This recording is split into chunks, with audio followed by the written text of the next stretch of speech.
እንዲህ በአራት ነጥብ ሊዘጋ ምዕራፉ እግዚአብሔር ሊያሸንፍ የሱ ሆኖ ሰልፎ መልካም ለመናገር አፉ ባይታደል ይህን እስኪያይ ጠላት ምናለ ዝም ቢል ይህን እስኪያይ ጠላት ምናለ ዝም ቢል እንዲህ በአራት ነጥብ ሊዘጋ ምዕራፉ እግዚአብሔር ሊያሸንፍ የሱ ሆኖ ሰልፉ መልካም ለመናገር አፉ ባይታደል ይህን እስኪያይ ጠላት ምናለ ዝም ቢል ምናለ ዝም ቢል መልካሙን ደብቆ ክፉን እያሳየኝ ይለኝ ነበር ጠላት እግዚአብሔር ዘገየ። ግን ሁሉን በጊዜ ውብ አርጎ ሲሰራ አፍሯል ለዘላለም ድንቆት የሱ ሥራ አፍሯል ለዘላለም ድንቆት የሱ ሥራ እንዲህ በአራት ነጥብ ሊዘጋ ምዕራፉ እልል ይባላል፣ ይጨበጨባል፣ ይመሰገናል። መልካም ለመናገር ይህን እስኪያይ ጠላት ይህን እስኪያይ ጠላት ምናለ ዝም ቢል በቃ ልጅ የለህም አትወልድም ሳራ ላይሰማ እግዚአብሔር ቆመ ብትጣራ እያለ ጠላቴ መስሎት ያሸነፈ ይስሐቅ ተወለደ ያቀንም አለፈ ይስሐቅ ተወለደ ያቀንም አለፈ እንዲህ በአራት ነጥብ ሊዘጋ ምዕራፉ እግዚአብሔር ሊያሸንፍ የሱ ሆኖ ሰልፉ መልካም ለመናገር ይህን እስኪያይ ጠላት ይህን እስኪያይ ጠላት ምናለ ዝም ቢል በቃ ልጅ የለህም አትወልድም ሳራ ላይሰማ እግዚአብሔር ቆመ ብትጣራ እያለ ጠላቴ መስሎት ያሸነፈ ይስሐቅ ተወለደ ያቀንም አለፈ ይስሐቅ ተወለደ ያቀንም አለፈ እንዲህ በአራት ነጥብ ሊዘጋ ምዕራፉ እግዚአብሔር ሊያሸንፍ የሱ ሆኖ ሰልፉ መልካም ለመናገር አፉ ባይታደል ይህን እስኪያይ ጠላት ሊያላችሁ አመስግኑ አጨብጭቡ። ፍጻሜን ሳያይ ገና ከጅምሮ ጠላት በርሱ ግምት ብዙ መናገሩ አስበሎታል ቴቄል ተቀይሮ ስሙ ይዘገየ መስሎ ጌታ በመቅደሙ ይዘገየ መስሎ ጌታ በመቅደሙ እንዲህ በአራት ነጥብ ሊዘጋ ምዕራፉ እግዚአብሔር ሊያሸንፍ የሱ ሆኖ ሰልፉ መልካም ለመናገር ይህን እስኪያይ ጠላት ይህን እስኪያይ ጠላት ምናለ ዝም ቢል ድንጋይ ያሸከመን ውሃ ተሸከመ ለእኛ ቀን ወጣልን ለእርሱ ግን ጨለመ ገዳይ ቢዘገይም ሟች በመገስገሶ ፈረሰኛው ሞተ እስከነ ፈረሱ ፈረሰኛው ሞተ እስከነ ፈረሱ እንዲህ በአራት ነጥብ ሊዘጋ ምዕራፉ እግዚአብሔር ሊያሸንፍ የሱ ሆኖ ሰልፉ መልካም ለመናገር አፉ ባይታደል ይህን እስኪያይ ጠላት ምናለ ዝም ቢል ምናለ ዝም ቢል ቢመስልንም ሌቱ ፍጹም የማይነጋ ተቆልፎ የሚቀር በሩ እንደተዘጋ እሱን ተስፋ አድርገው ባመንክበት ጽና ቀናለው እግዚአብሔር ያደርግሃል ቀና ቀናለው እግዚአብሔር ያደርግሃል ቀና እንዲህ በአራት ነጥብ ሊዘጋ ምዕራፉ እግዚአብሔር ሊያሸንፍ የሱ ሆኖ ሰልፍ መልካም ለመናገር ይህን እስኪያይ ጠላት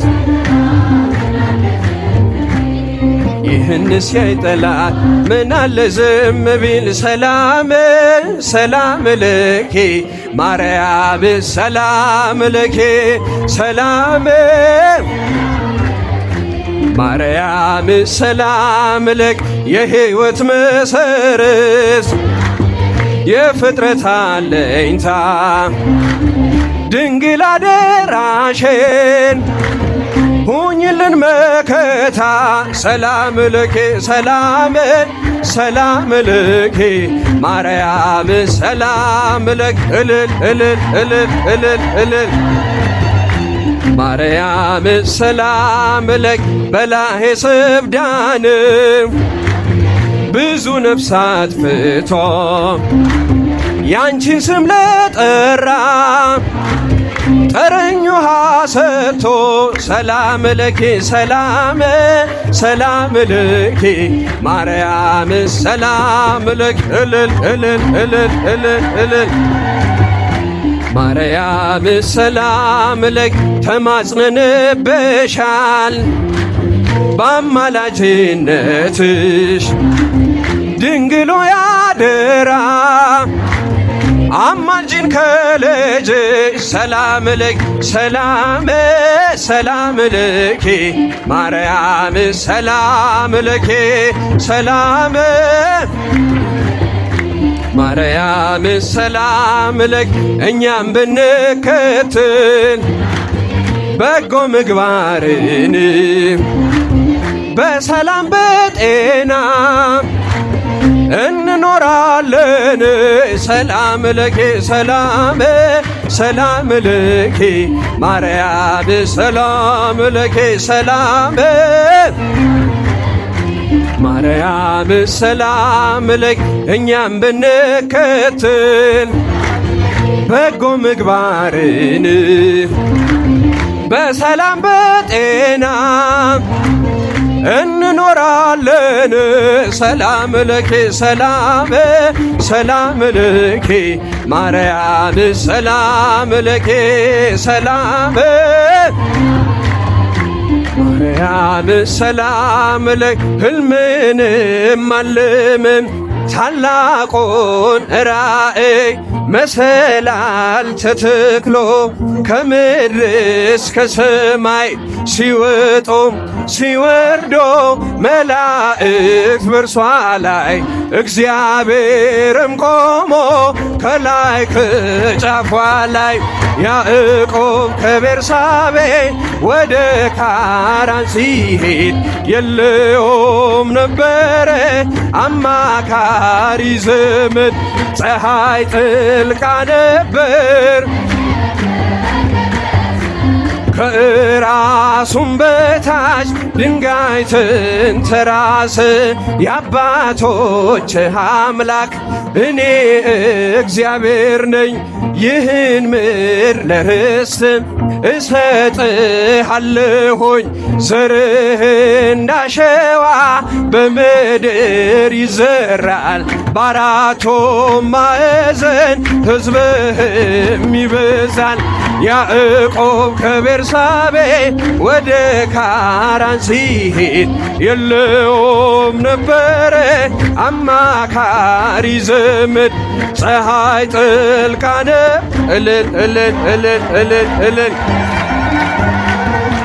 እሱም በታች ድንጋይ ተንተራሰ አበው በምሳሌ እንደተናገሩት ከምድር እስከ ሰማይ አምላኬ ዘረጋት በላይዋ ተቀምጦ በግልጽ የታየባት የያዕቆብ መሰላል እመቤታችን ናት። ያዕቆብ ከቤርሳቤ ወደ ካራን ሲሄድ የለውም ነበረ አማካሪ ዘመድ ፀሐይ ጥልቃ ነበር ከራሱም በታች ድንጋይ ተንተራሰ ሰማይና ምድር የሚታረቁባት ወልደ እጓለ እመሕያው የተወለደባት መላእክት በሰማይ ባንዴ ዘምሮላት ታላቋ መሰላል እመቤታችን ናት። ያዕቆብ ከቤርሳቤ ወደ ካራን ሲሄድ የለውም ነበረ ፀሐይ ጠልቃ ነበር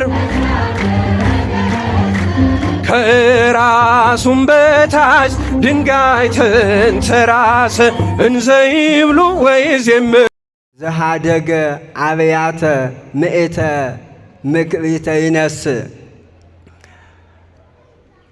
በእንተ ስምየ ይላል። ስለ ስምየ ቤቶችን የተወ ሁሉ 100 እጥፍን ይቀበላል ይለናል።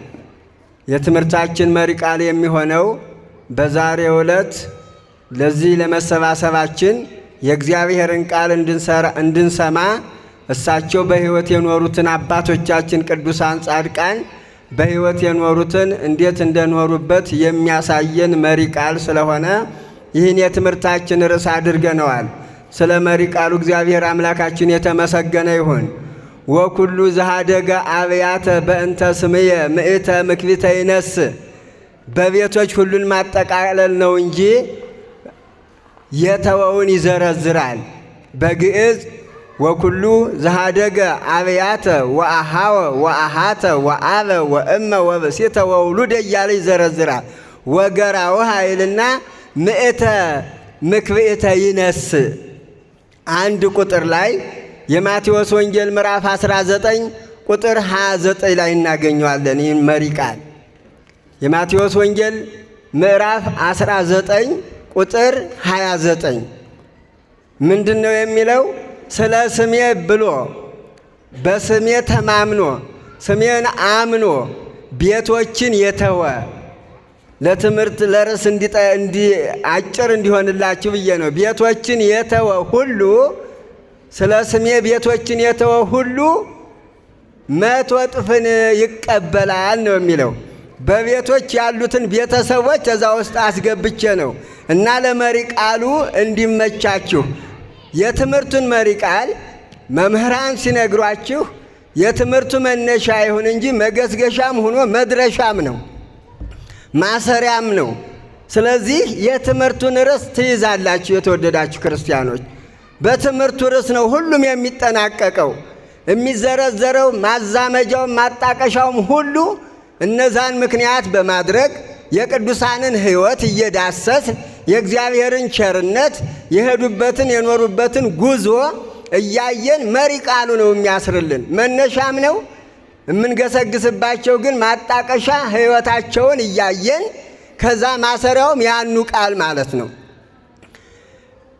ስለ ስሜ ብለው በስሜ ተማምነው ስሜን አምባ መጠጊያ አድርገው ልብስና መጠለያ አድርገው ስለ ስሜ ሁሉን የተዉትን እነሱ 100 እጥፍን ያገኛሉ ነው ያለ የተናገረው ልዑለ ባሕርይ እግዚአብሔር አምላካችን የእግዚአብሔር አብ የባሕርይ ልጁ የድንግል ማርያም ድኅረ ዓለም የድንግል ማርያም ከሥጋዋ ሥጋ ከነፍሷ ነፍስ የነሳው መድኃኔ ዓለም ክርስቶስ ነው የተናገረው። 100 እጥፍን ይቀበላል ያለው እንግዲህ ቤቶችን የተወ ምኖችን የተወ ቤትን ትቶ ከቤቶች ቀጥሎ ያሉትን ቅደም ተከተላቸውን እንድትይዙልን የዝምድና ቅርበቱንም እግር መንገዱን ያሳየበት ቃል ነው። ወንድሞችንም የተወ ይላል። ወንድሞችን ከወንድሞች ቀጥሎ እህቶችንም የተወ ከእህቶች ቀጥሎ አባትን የተወ ከአባት ቀጥሎ እናትን የተወ ከእናት ቀጥሎ ሚስትን የተወ ከዚህ ቀጥሎ የሚቀርብ ዘመድ ማን ነው? ማን ነው የሚቀርብ? ማን ቀረ? ከሁሉም የሚቀርብ ማን ነው? አቤት! ከሁሉ ከዘመዶች ሁሉ የሚቀርባችሁ ማን ነው? ልጅ ለወለዳችሁ ማን ነው የሚቀርብ? ማን ነው የሚቀርብ? ልጅን መጨረሻ አደረገ። የሚገርማችሁ 6 ቤተሰቦች ተጠቅሰዋል።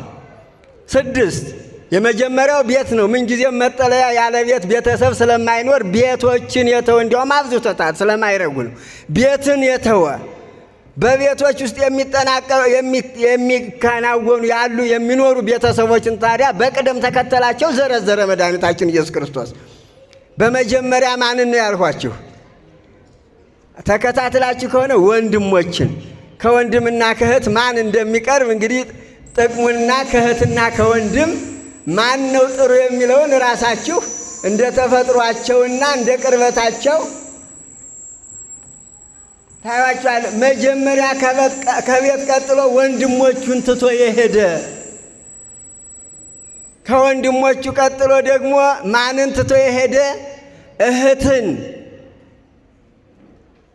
ከወንድምና ከእህት እንዲያው ለቤተሰብ ለወንድም ወይም ለእህት በጣም ርኅሩሃ የምትቀርበው እህት ስለሆነች እህትን ወደ ኋላ ነው ያመጣ። ወንድምን ቀደም። ወንድም አያዝንም አይደግፍም ማለት ሳይሆን ሆዷ ቶሎ የሚባባው የምታዝነው እህት ናት። ነች አይደለችም? ወንድሞች ቅር እንዳይላችሁ። ከእህት የበለጣችሁ እህቶች ልትኖሩ ትችላላችሁ። ነገር ግን እህት ከወንድም ትቀርባለች፣ ታዝናለች፣ ታለቅሳለች ለቤተሰቦቿም። ከቤት ቀጥሎ ወንድምን አላስቀደመ። ወንድሙን ትቶ የሄደው ወንድም፣ ወንድሟን ትታ የሄደች እህት። ከእህቱ ቀጥሎ እህትን አለና ከእህት ቀጥሎ ማንን አመጣ? አባትን አመጣ። ከአባትና ከእናት ደግሞ ማን ነው የሚቀር? መቅረብ ሳይሆን የሚራራውን እያሳየን ነው የሚሄደው እንጂ የዝምድና የአባትና እህት 25 ነው፣ 26 ነው ሳይንስ የሚለው ያለው የሚወስደው ይኸውም ዲኤንኤ በሚባለው 26 ነው፣ እኩል ነው ያላቸው 50። ነገር ግን ከአባትና ከእናት ማንም መጀመሪያ ጠረ? አባትን አለ። አባቱን ትቶ ይሄደ። ከአባትና ከእናት ማን ነው ርኅሩህ? ማን ይራራል? ኧረ የዛሬ አባትማ ሽሩሩ የሚል አባት ነው። ክርስቲያኖች ከእናቶች በልጦ አዝሎ ሽሩ ሁሉን ነገር ታቅፎ እኩል ሁነናል። አሁን ችግር የለም። አልሆንም።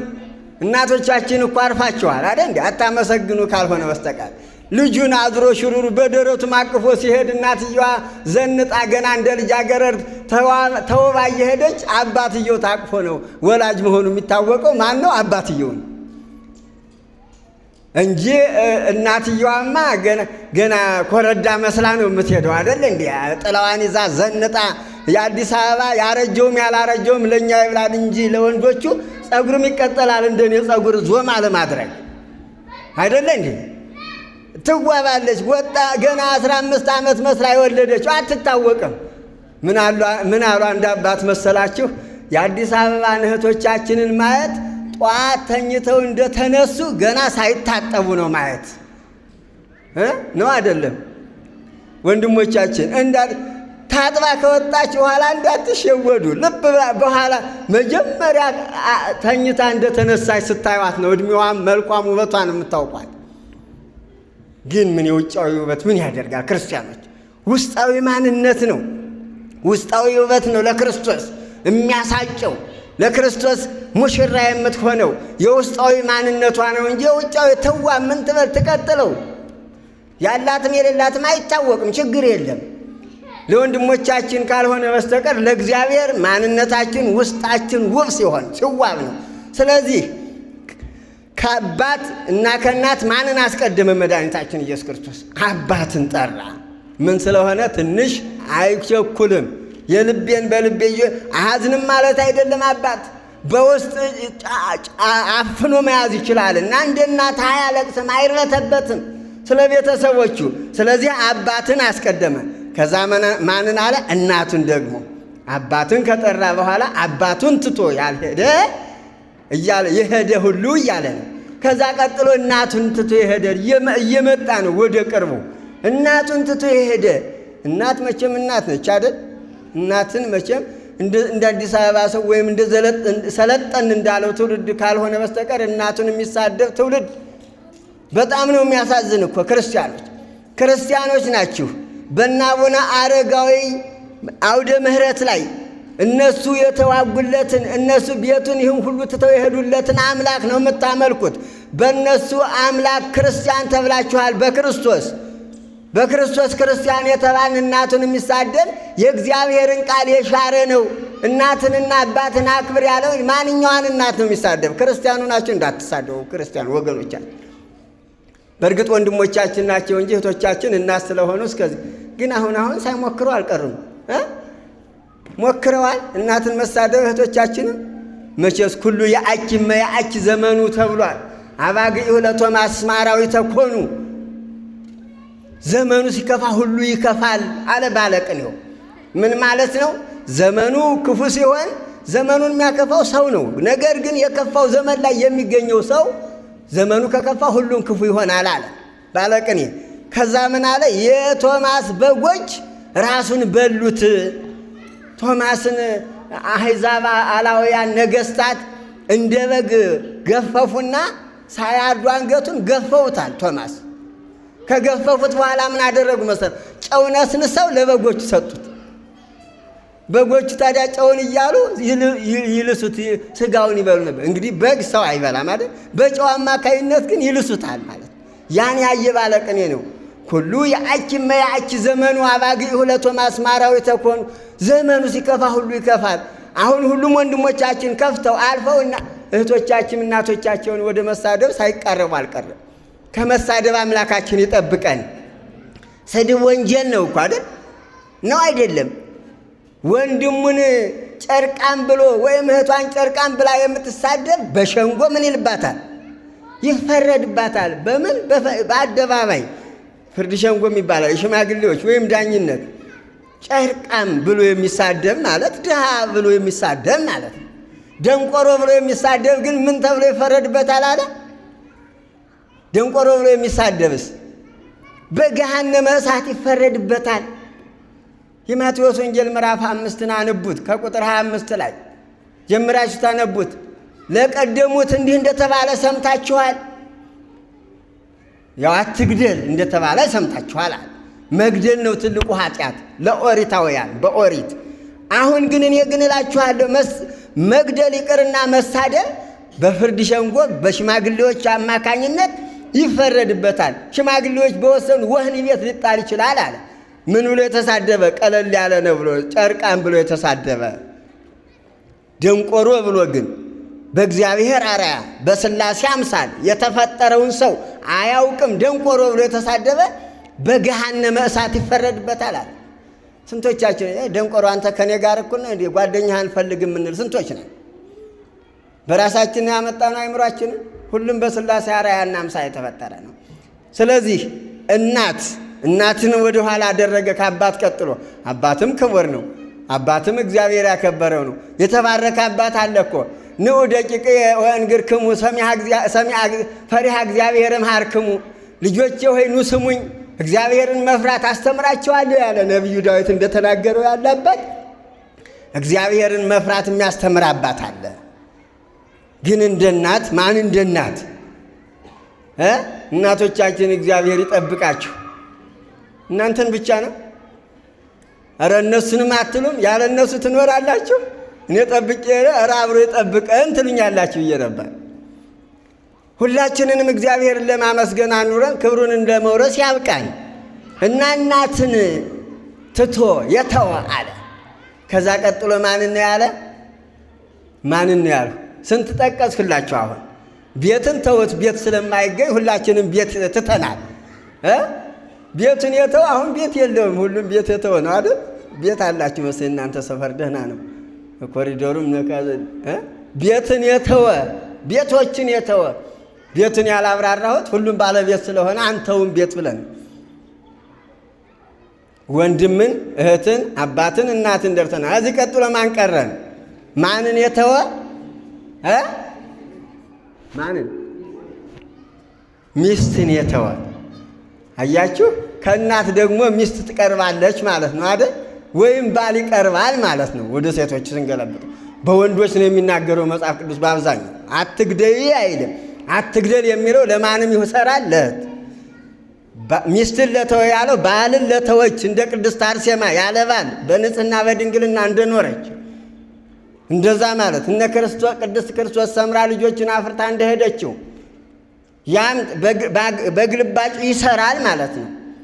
ስለዚህ ወደ መጨረሻ እያቀረበ ሲሄድ ማንን የተዋለ? ሚስትን የተወ። ከእናት ትበልጣለች ማለት ነው። አይ ትበልጣለች አትበልጥም? አትበልጡም? ለባሎቻችሁ ትበልጣላችሁ አትበልጡም? ይበልጣሉ አይበልጡም?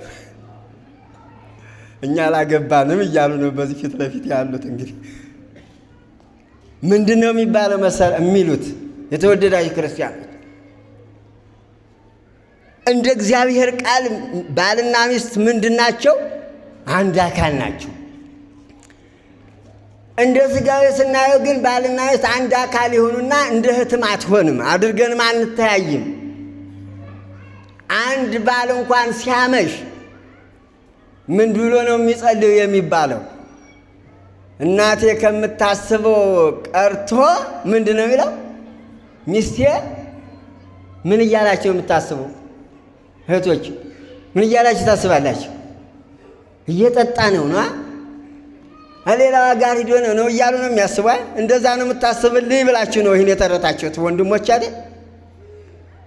ቢያመሽ እኮ ምን ገጥሞት ነው? እናትየዋ ምንም ደስ እያለው ከጓደኞቹ ጋር እያመሸ እየተጫወተ ዘና ብሎ በስራ ቦታም ቢያመሽ እናትየዋ ትንሽ ካመሸባት ልጄ ምን ገጥሞት ነው ነው። እንደዚህ ያለ ሚስቶች አትሆኑም እህቶቼ? መሆን አለበት። ምን አግኝቶት ነው? አይ ከዛችኛዋ ከዛ የት ነው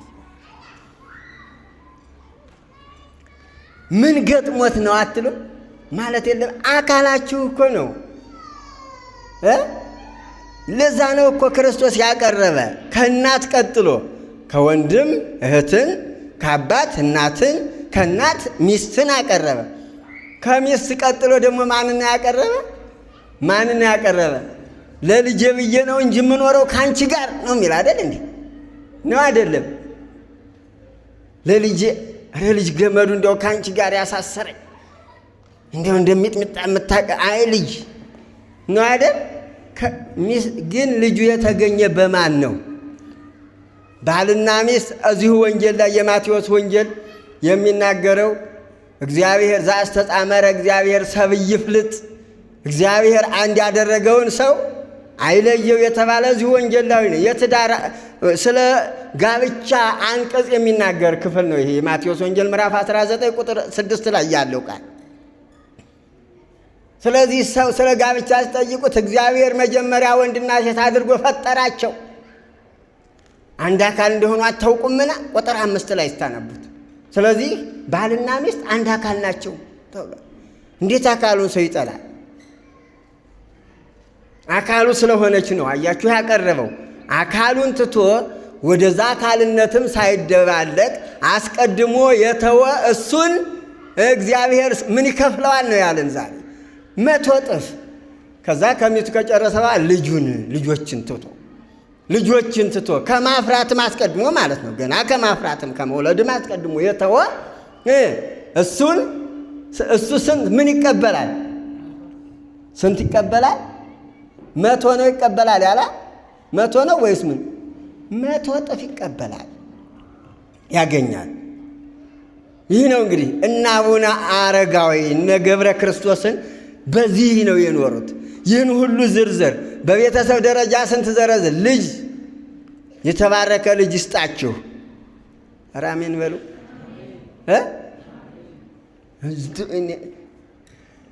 ይህ ክፉ ትውልድ አይደለ እንደምንለው? የማይረግመን እኮ የለም፣ የማይረግማቸው። እኔ ወጣቱ ያሳዝነኛል። ወጣት እኮ የሀገር ግንባታ የሀገር ሀብት ነው እኮ አይደል? አገር የሚጠበቀው አገር የሚገነባው ስራ ሁሉ የሚሰራው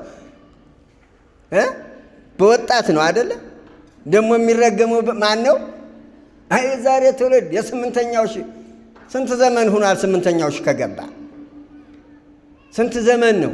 500 ዓመታት እኮ አልፏል። ስምንተኛው ሺህ የኛ ቅድመ አያቶች ሁሉ የስምንተኛው ሺህ ዘመን ናቸው።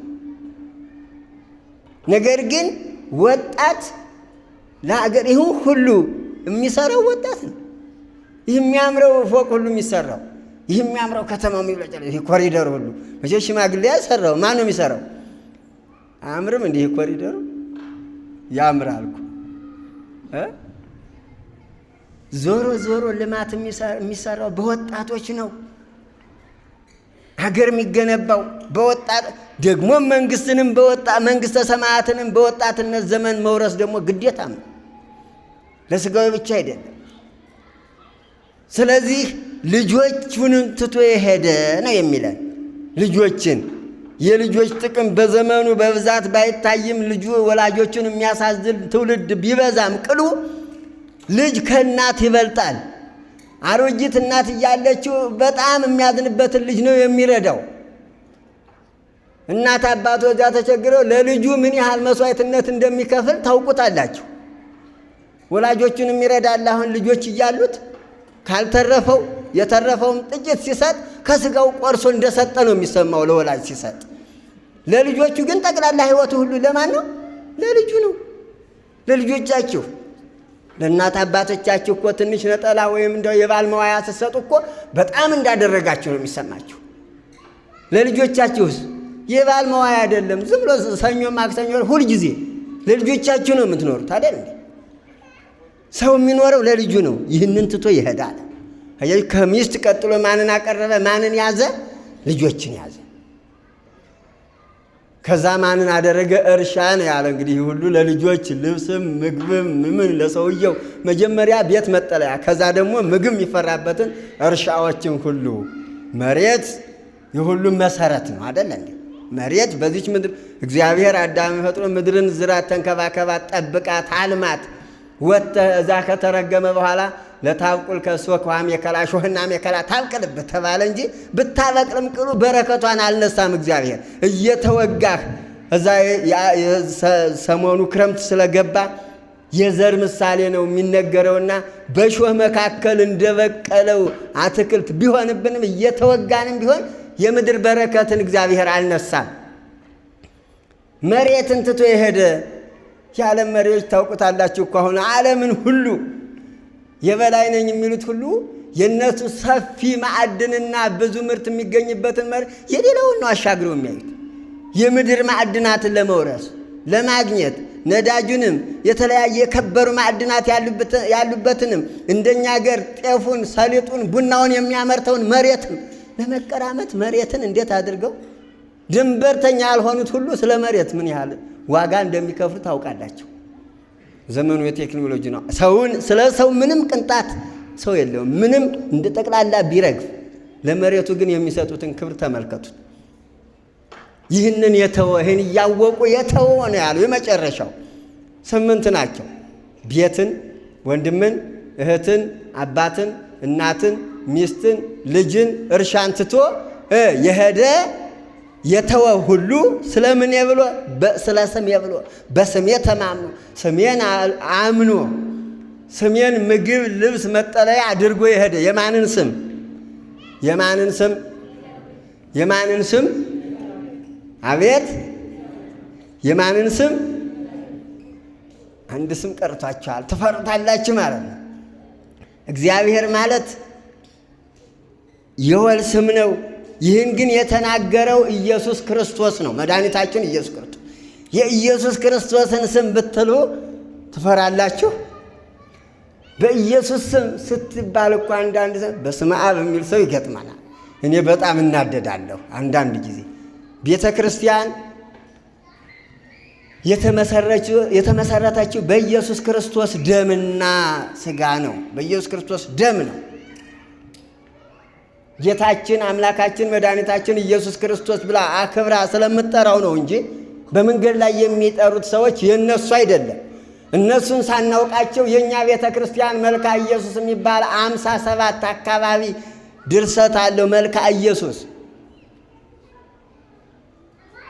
ኢየሱስ ክርስቶስ እያለ ኢየሱስ ክርስቶስ እስመ ኀበ ነፍስየ አንተ በሎሙ ለመላእክት ተፈሥሑ ሊተሚል እያለ የሚሄድ የነፍስ የጠባቂ የነፍስ የረኛ ኢየሱስ ክርስቶስ ሆይ የሞተው ልጅ ተገኝቶልኛልና ደስ ይበላችሁ ብለህ ለመላእክት ንገርልኝ የሚል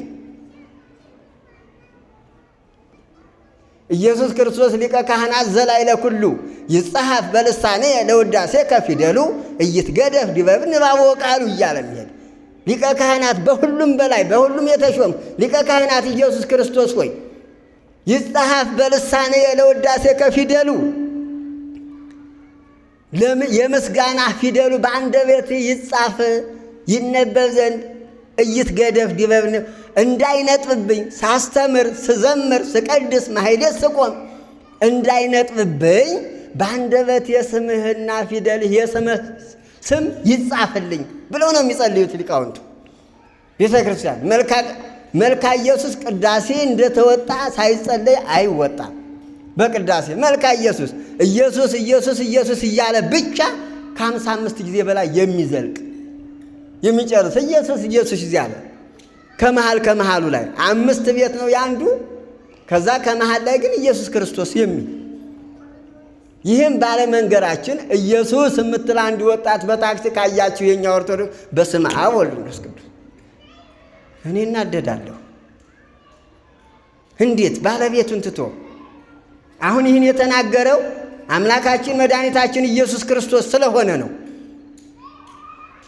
ስለ ስሜ ብሎ ምንን የተወ የዘረዘርናቸውን የተወ አይደል? ስለ ስሜ በስሜ ተማምኖ ከዛም ታምረ ኢየሱስ ላይ አለኩ ኢየሱስ ክርስቶስ ጥዑመ ስም ለዘይጼውኦ ኢየሱስ ክርስቶስ ህብስተ ሕይወት ለዘይበልኦ ኢየሱስ ክርስቶስ ጽዋ መድኃኒት ለዘይጠምኦ ኢየሱስ ክርስቶስ ለሚጠራው ስሙ ጣፋጭ ነው ትርጉሙ። ጥሬ ንባቡ ትርጉሙ ኢየሱስ ክርስቶስ ህብስተ ሕይወት ለዘይበልኦ ለሚመገበው አምኖበት ለሚቆርብበት ህብስተ ሕይወት የሕይወት እንጀራ ነው። ይህን ነው የሚሉት። በግዕዝ ስለሆነ ደግነቱ ስለማሰሙን ነው እንጂ እነዚህ ቄሶች ኢየሱስ ኢየሱስ እያሉ ነው ልትሉን ነበር ማለት ነው።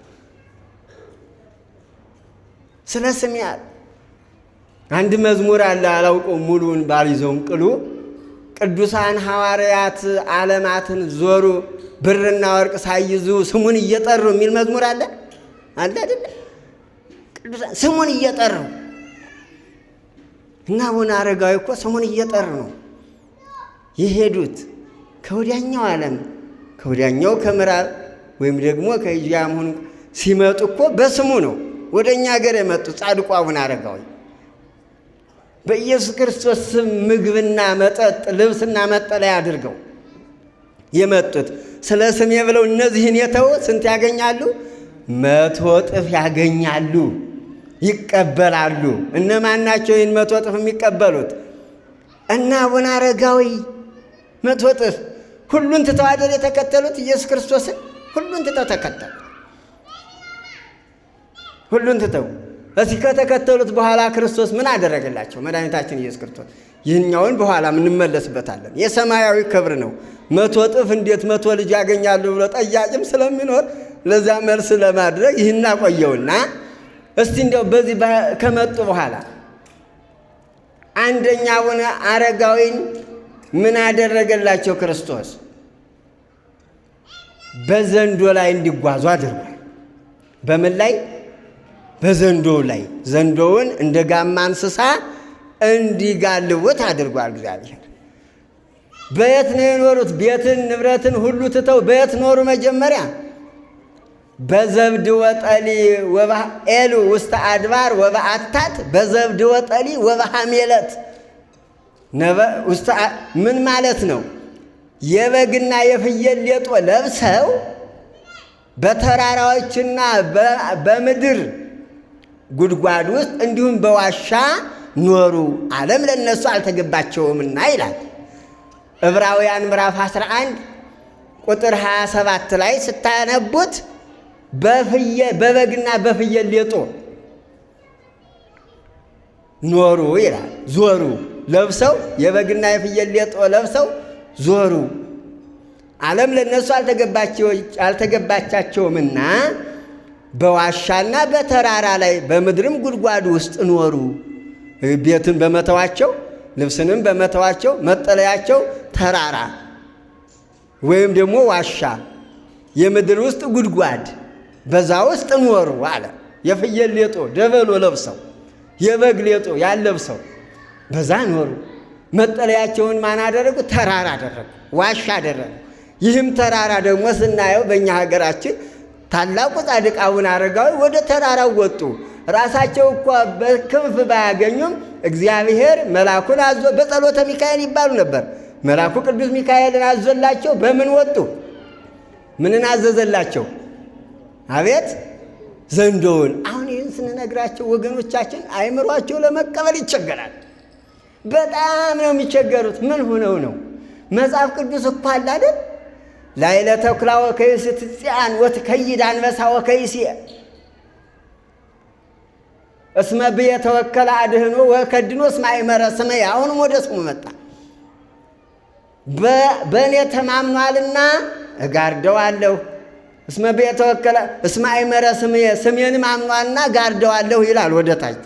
መጀመሪያው ላይ ግን ላዕለ ተኩላ ወከይሲ ትጽአን የዳዊት መዝሙር 90 በቅንፍ 91 በአብዛኛው እኔ በዋናው ነው። እናንተ ደግሞ ሞባይሉ ቅንፉን ነው መሰም ይሰራው።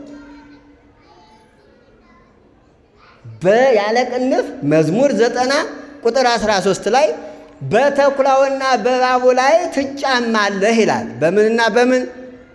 በተኩላውና በእባቡ ላይ አንበሳውንና ዘንዶውንም ትረግጣለህ። ይህን ያለ ማን ነው? ልበ አምላክ ዳዊት ነው። ልበ አምላክ ነቢዩ ዳዊት ተናገረ። እንግዲህ በዳዊት ዘመን በተኩላና በዘንዶ ላይ የተራመደ የለም። ነቢይ ስለሆነ ግን ይህን አናገረም። ታላቁ ጻድቅ አባታችን ታዲያ ወደ ደብረ ዳሞ ለመውጣት ቦታዋን በተራራ ላይ ኤሉ ውስተ አድባር ማለት ተራራዎች ማለት ነው። ወደ ተራራዎቹ ለመውጣት 2 አድባር ነው እሳቸው አቡነ አረጋው እየወጡት።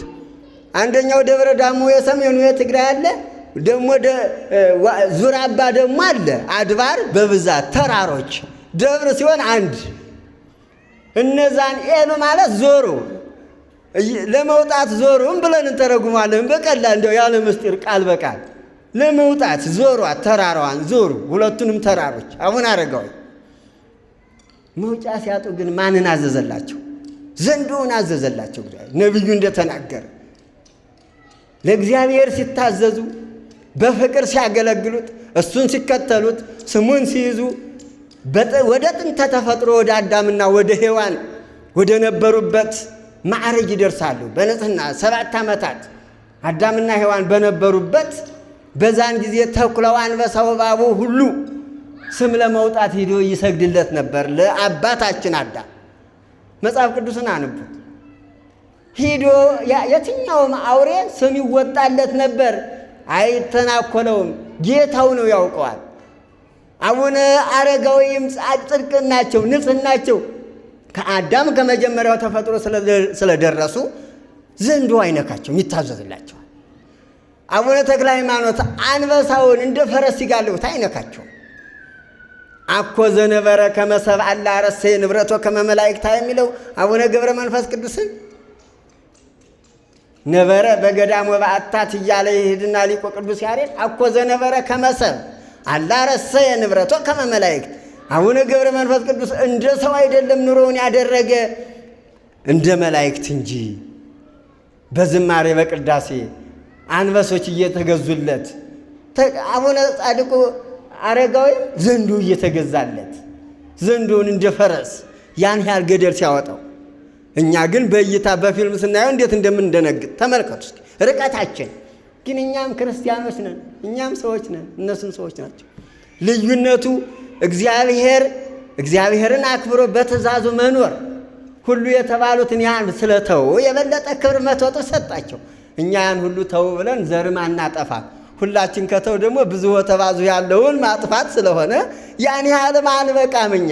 ነገር ግን ለእኛ የተሰጠን ደግሞ አለ በመጠኑ እነሱን በማክበር የእነሱን ፈለግ በመከተል አያችሁ፣ አዞረላቸው። ያንን ይዞላቸው ወጣ። 2 ናቸው፣ ታላላቅ ደብሮች ናቸው። ደብረ ዳሞ፣ ዙራባ። ደብረ ዳሞ በጣም ታላቁ ገዳም ነው አባታችን አቡነ አረጋዊ። ዙራባም ደግሞ ትልቅ ዩኒቨርሲቲ ነው። ዙራባ የዝማሬና የመዋሥዕት ማስመስከሪያ ቦታ በስማቸው በአቡነ አረጋዊ ደብር ነው ያለው። ያችም አንዲት መንገድ ነው። ዙራባ የተባለው መውጫውን አጥተው አንዲት ናት ይዙሩ ተብሎ በመጀመሪያው ጫፍ ላይ ደርሰው ሲዞሩ ዙር ግጥም ከገጠሙ በኋላ ነው ያገኙት መውጫውን የዙራባ። አሁን እንኳን ዘመኑ እየተራቀቀ ትንሽ መውጫ እየሰሩለት ነው፣ እርከን አውጥተውለት ተሰርቶላቸዋል። የዙራባው የዛኛው ግን እንዳለ ነው በገመድ።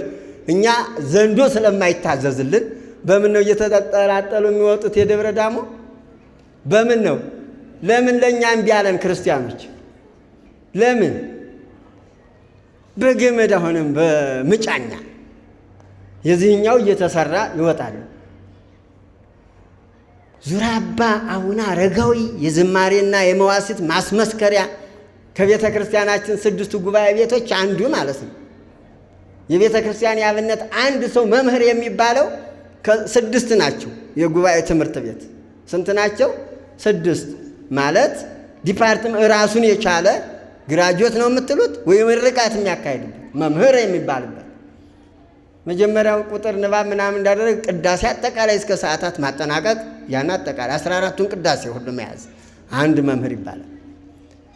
ከዛ ቀጥሎ ቅኔ ከናገባቡ ሁሉንም ቅኔ መምህር ለመምህርነት ለተቀኝነት አይደለም ለመምህርነት 2 ቅኔ ካወቀ ደግሞ መጽሐፍ ማወቅ አለበት 3 መጽሐፍ ትርጓሜያት 4ቱን ጉባኤያት ማወቅ 3 ከዛ ዜማ ነው ድጓ ጾመ ድጓ ምዕራፍ ትልቅ ነው እሱን ማወቅ 4 ከዛ ቀጥሎ አቋቋም ስንት ሆነ? 5 ከዛ የመጨረሻው ዝማሬ ወመዋሥዕት ዝማሬና መዋሥዕት በአንድ ላይ 2 ዝማሬና መዋሥዕት ደግሞ ቅዱስ ሥጋውና ክቡር ደሙ በወረደ ጊዜ ስለ ቅዱስ ቁርባን በክልኤ ዓሣ ወበ5 ኅብስት አጽገቦሙ እግዚእ ኢየሱስ አጽገቦሙ የሚባል ስራ የሚባል አለ። የዜማ ምልክት እንዲያውም የሚገርማቸው ከመዋሥዕት ዝማሬው ላይ የማቴዎስ ወንጌል ምዕራፍ 14 ለ5000 ሰዎች ያጠገበውን አጽገቦሙ ኢየሱስ በክልኤ ዓሣ በ2 ዓሣ ወበ5 ኅብስት በ5 እንጀራ እያለ እነዚህ ስራ ይባላሉ የዜማ ምልክቶች።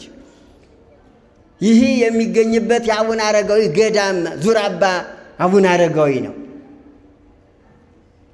ይህ ልላቸው የፈለጉት በተራራዎች ላይ ዞሩ። መኖሪያቸውን ቤታቸውን ትተው ተራራዎች አደረጉ። ደብር የቤተ ክርስቲያን ምሳሌ ናት። በዚህ ደብር መጡ እንዲኖሩ አደረጉ። እግዚአብሔር የተመሰገነ ይሁን። አመስግኑት እግዚአብሔርን። በዚህ አመተው እንዲባርኳችሁ፣ እንዲጸልዩላችሁ፣ በጸሎታቸው እንዲማጸኗችሁ፣ እንዲያድኗችሁ የፈቀደ እግዚአብሔር ደብረ ቤተ ክርስቲያን ምሳሌ ስለሆነች በደብራችሁ መኖራችሁ ለበረከት ነው። ሌሎቹ እንደሚሉት አይደለም። እግዚአብሔር ያከበራቸውን ማክበር ግድ ስለሆነ ዘንዶ አዘዘላችሁ። ሌላው ዘንዶ ማዘዝ ብቻ አይደለም እንዳልኋችሁ በዚህ ቤተ ክርስቲያን እንዲኖሩ ቤትን ልጅን ሁሉ ስለተው ምንድነው የሚለው በትንቢተ ኢሳይያስ ምዕራፍ 56 ከቁጥር 5 ስታነቡት ታገኙታላችሁ። ደስ የሚያሰኘኝን ስለሚመርጡ ይላል። ምን የሚያደርገኝን? ትንቢተ ኢሳይያስ ምዕራፍ 56 ቁጥር 5 ጀምራችሁ ስታነቡ ደስ የሚያሰኘኝን ስለሚመርጡ ቃል ኪዳኔንም ስለሚይዙ ጃንደረቦች ይላል።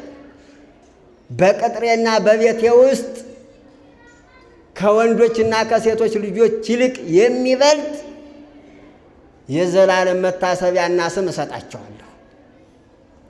ዘንዶውን አዘዘላቸው። በቤቱ በቅጥሩ ውስጥ በቤተ መቅደሱ ለዘላለም መታሰቢያና የማይጠፋ ስም ተሰጥቷቸዋል። ምን ላደረጉ ሰዎች ነው ያለው? ደስ የሚያሰኘኝን ነገር የሚይዙ ቃል ኪዳኔንም ለሚጠብቁ ሰዎች ለናቡነ ደስ የሚያሰኘውን ሥራ ስለሰሩለት አቡነ አረጋዊ በጸሎት በብሕትውና በማስተማር ራስን ተለይቶ በመኖር ቅድም የዘረዘርናቸውን በመተው ስለኖሩ በቤቱና በቅጥሩ ውስጥ ከማን የበለጠ ከምን የበለጠ ወንዶችና ሴቶች ልጆች ከሚሰጡት ጥቅም የበለጠ በቤቴ በቤተ መቅደሴ በአደባባዩ ሁሉ የማይጠፋ መታሰቢያና ስም ምን እላቸዋለሁ ሰጣቸዋለሁ። ለዛውም ለዘላለም የማይጠፋ ይላል። ለዘላለም ይህች ዓለም እስከምትጠፋ ድረስ በዚህ ምድር ላይ ከዛም ላይ ከመላእክት ጋር ባረክናከ ምስለ መላእክቲከ ከመላእክት ጋር እንደ መላእክት እናመሰግንሃለን አለ ቅዱስ ኤፍሬም በውዳሴ ማርያም በሰኞ መጨረሻው ብርሃን ዘበአማን በሚለው ላይ ባረክናከ ምስለ መላእክቲከ ከመላእክት ጋር እንደ መላእክት እናመሰግንሃለን አመሰገንህ። እና አቡነ አረጋዊ ተማምነው በእውነት ሳያፍሩ እኛ እንደ መላእክት እናመሰግናለን። መቼም እንደ ቸርነት የሚለው መዝሙር ቃልዮት ያሰማልንና ሁል ጊዜ የምንዘምረው እንደ ቸርነቱ ካልሆነ በስተቀር እኛ እንደዚህ አፍ ሞልቶ የሚያስደፍር የሚያናግር ነገር የለም።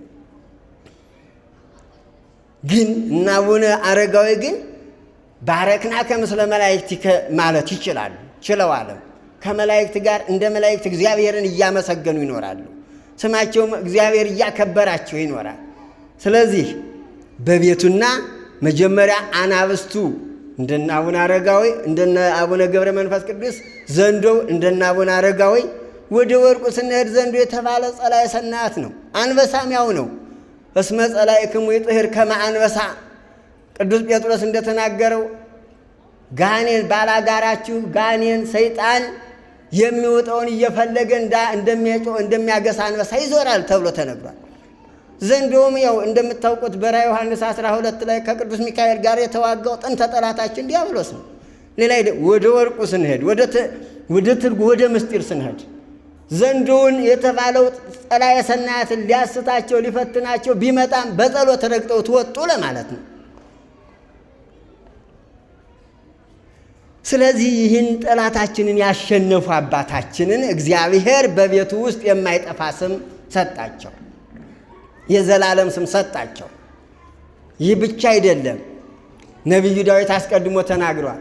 ወበሃቤ የሰ ፈድፋደ ክቡራን አይረክቲከ እግዚኦ ወፈድፋደ ጸኑም ቀደምቶሙ እሁልቆሙ ሆፃ ይበዝሁ ይላል መዝሙር 138 በቅንፍ 39 ቁጥር 17 ላይ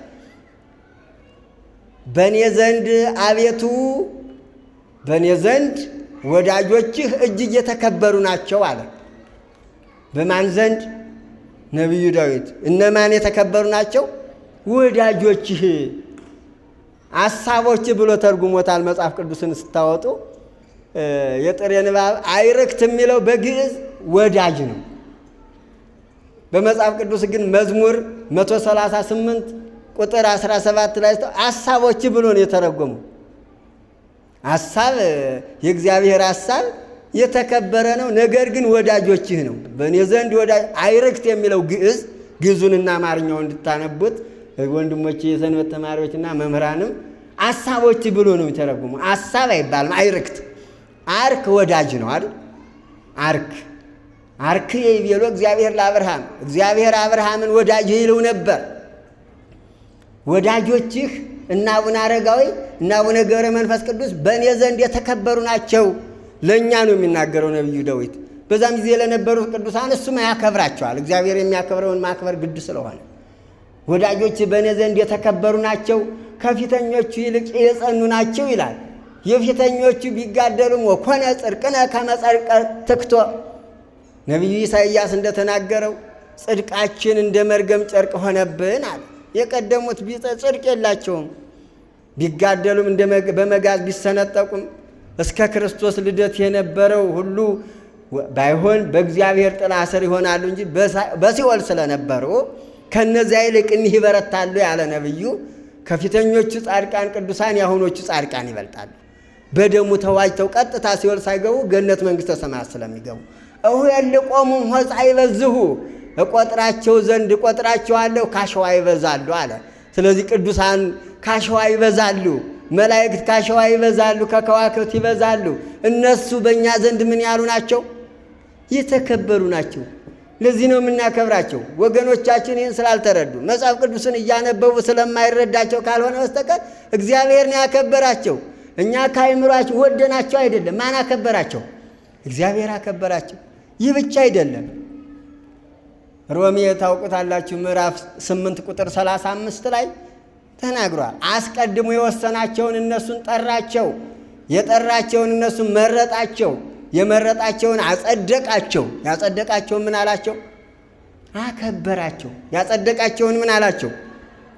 ማን አከበራቸው? ጻድቃንን የምናከብር እኛ ከልባችን አንቅተን ወደናቸው ነው አይደለም። እግዚአብሔር ስላከበራቸው ነው። እግዚአብሔር ያከበረውን እግዚአብሔር ያጸደቀውን ማክበር ደግሞ ግድ የቤተ ክርስቲያን ስርዓት ነው። ስለዚህ የምናከብራቸው አንደኛ ይህ ብቻ ሳይሆን ለእኛም ጥቅም ስለሚሰጡ ነው። ካከበርናቸው ዘንድ ታዲያ ምን አለ ደግሞ በናድራችን ኢየሱስ ክርስቶስ ዘተወክፈ ጻድቀ በስመ ጻድቅ ይነሳ ጽፈ ጻድቅ አለ። እየጨረስኩ ነው፣ ያጠናቀቁ ነው። ዘመኑ እግዚአብሔር የምሕረት ዘመን ያድርግልን እንጂ ክረምት ነው አይደለም። የከተማ ሰው እኮ ቢዘንብ ባይዘንብ ውሃ ትጥፋበት እንጂ ችግር የለውም ነው አለበት። እኔ አንዲት እናት ዛሬ ገጥማኝ ክረምቱ እንዴት ነው እላለሁ። ጎረቤት አጠገብሁኝና ደስ ይላል አሉኝ። እንዴት ላይ ቀለል ያለ ነው ዝናቡ። ኪዳን ይሄዳሉ። የሚገርማቸው ይኸው እግዚአብሔር ምስክሬ ነው። ኪዳን ጧጧት አይቀሩም። እንደው የኪዳኗን እንደው ስላላቋረጠባቸው መሰለ ብዬ በውስጤ እንዴት ጥሩ ነው ይባላል እንዴ? አው ቀለል ያለ ነው ሲሉ እንዴ እና ቀላል ክረምት ጥሩ ነው ወይ? እብድና ዝናብ ምን ይወዳል ይባላል? ምን ይወዳል? አዲስ አበባ እኮ በጋውን የሚዘኑ የነበር በክረምት ወርሃ ክረምት ከገባ ስንት ጊዜ ሆኖታል? ስንት ቀኑ ነው ዛሬ? ስንት ቀን ነው? 19 ወርሃ ሐምሌ አይደለም ያልኩት፣ ወርሃ ክረምት። ወርሃ ክረምት የሚባለው ከሰኔ 26 ጀምሮ ስለገባ ስለሚቆጠር ሐምሌ ለብቻው ወሩ እንጂ ወርሃ ክረምት ወይም ዘመነ ክረምት በምንከፍለው ዘመን እንዳጠቃላይ ዓመቱን ቢሆንም ቅሉ ዓመቱን ደግሞ ከአራት ስንከፍለው ወርሃ ክረምት ወይም የክረምቱ ወቅት 19ኛ ቀኑ ነው ዛሬ። አንዳንድ የቆላማ ቦታዎች ጤፍ ተዘርቶ ለአረም የሚደርስበት ጊዜ ነው። ግን እግዚአብሔር ቸር ነው። እንደ ቸርነቱ ይመግበናል።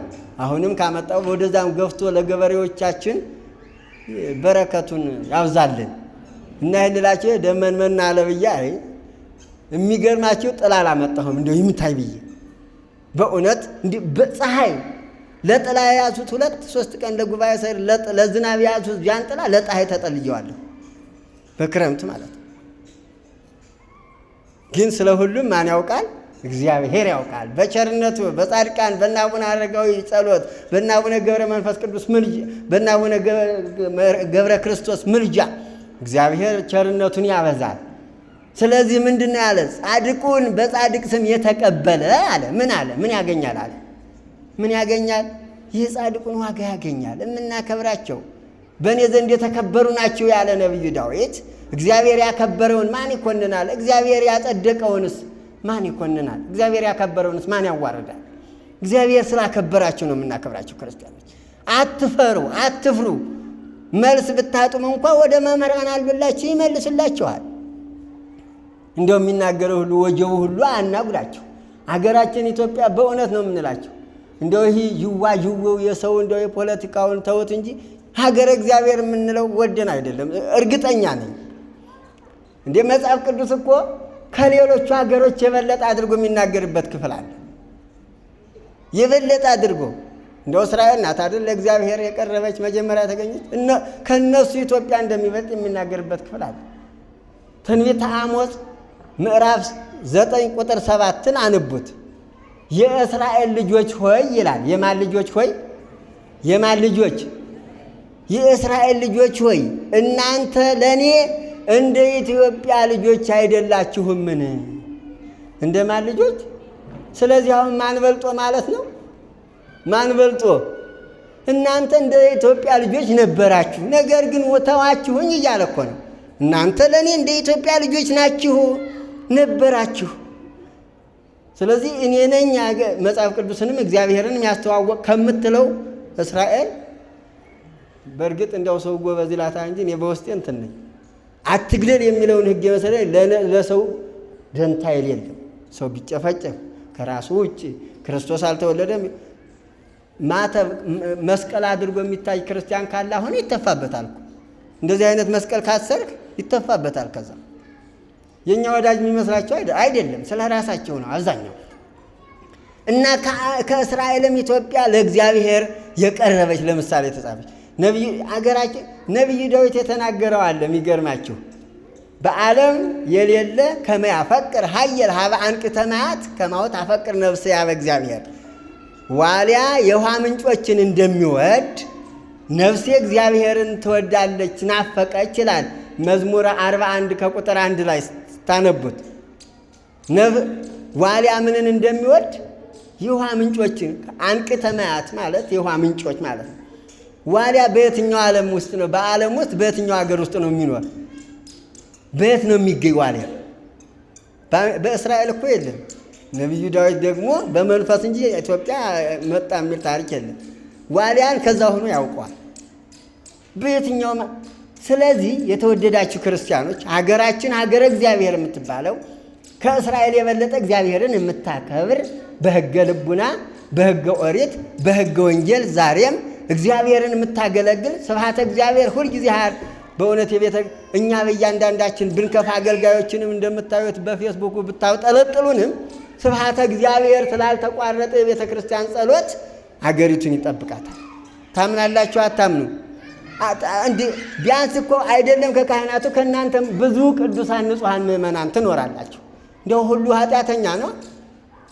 ቢሆንም ከቸርነቱ አንጻር ትንሽዬ ምክንያት ካገኘብን እግዚአብሔር ቸር ነው። ምክንያት አይደለ እንዴ? ሰነፉን ገበሬ ታውቃላችሁ እኮ ቅዱስ ሚካኤልን የሚነዘንዝ አንድ ነበር አይደለ? እንደው ምኑን አድርጌ ልባርክልህ? ምክንያት ያስፈልጋል፣ መነሻ ያስፈልገናል ክርስቲያኖች።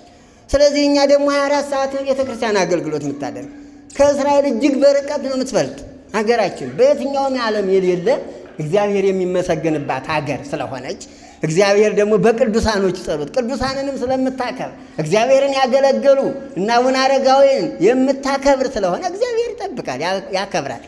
በስጋዊ እንኳን ባይመቸን እኛ ሀገራችን በየት ነው? ቅድም ዘማሪዋ እንዳለችው ሀገራችን በየት ነው? ዋናው ሀገራችን በየት ነው?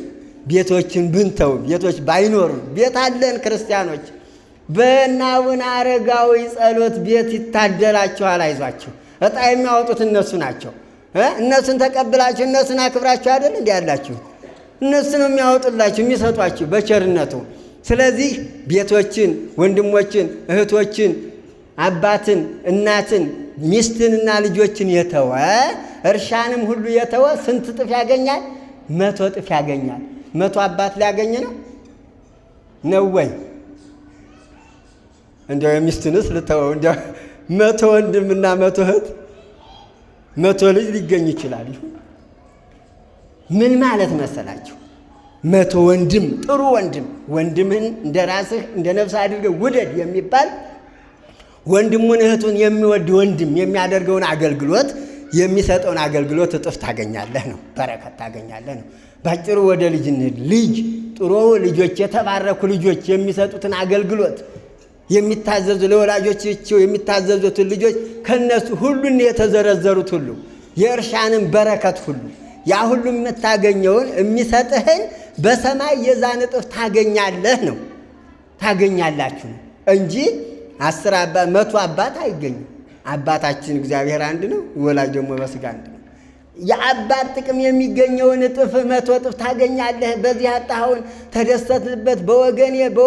ወንድሜ ባለስልጣን ሆኖ ተሾሙ ተሸለም የፈለጉትን አገኘው ብሎ እንደሚደሰተው ሳይሆን ከዛ የበለጠ እጥፍ ታገኛለህ።